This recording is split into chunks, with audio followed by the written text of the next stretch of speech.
राज्यात film city प्रकल्प हाडपा खातीर कमी निदात जमीन उपलब्ध आसा। गोंय मनरिजवण संस्था लिजाचेर जागो दिवपाक शकता। तशेंच कन्व्हेन्शन सेंटरूय उबारतले अशें मुखेलमंत्री दोतोर सावंत हांणी म्हळां। RDX खातीर पणजेच्यान गौतम शिरोडकार।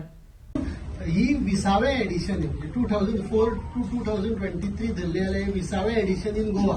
तर इतले कंटिन्युअस 20 एडिशनां जाल्यार हाज्या उपरांत इन्फ्रास्ट्रक्चर इन टर्म्स ऑफ फुडें वाडोवपाक गव्हर्मेंट कितें करता म्हणजे कन्व्हेन्शन सेंटर म्हणा किंवा ऑफकोर्स 20 एडिशन जाल्या उपरांत आमचो actually permanent venue convention centre हाज्या खातीर सरकाराचो प्रयत्न आसा। सरकारान फाटलेय फावटी कन्व्हेन्शन सेंटरा खातीर फ्लोट केले but it is an failure जाले। पण जाता तितके बेगीन परत एकदा कॉन्ट्रॅक्टर ऑन बोर्ड घेवन कन्व्हेन्शन सेंटर हांव अशें म्हणना फुडल्या वर्सा जातलें म्हणून, बट ताच्या खातीर परमनंटली कन्व्हेन्शन सेंटर बांदप हे सरकाराचो प्रयत्न आसा आनी जाता तितके बेगीन ते पुराय जातले।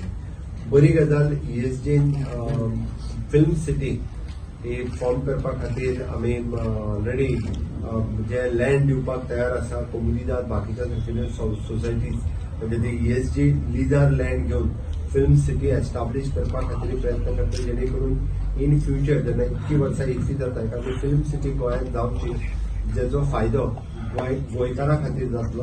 म्हणजे इन जॉब क्रिएशन म्हणा किंवा फिल्म क्रिएशनान म्हणा अशा पद्दतीन वेगवेगळ्या तरेन गोंयकारांक फायदो जातलो।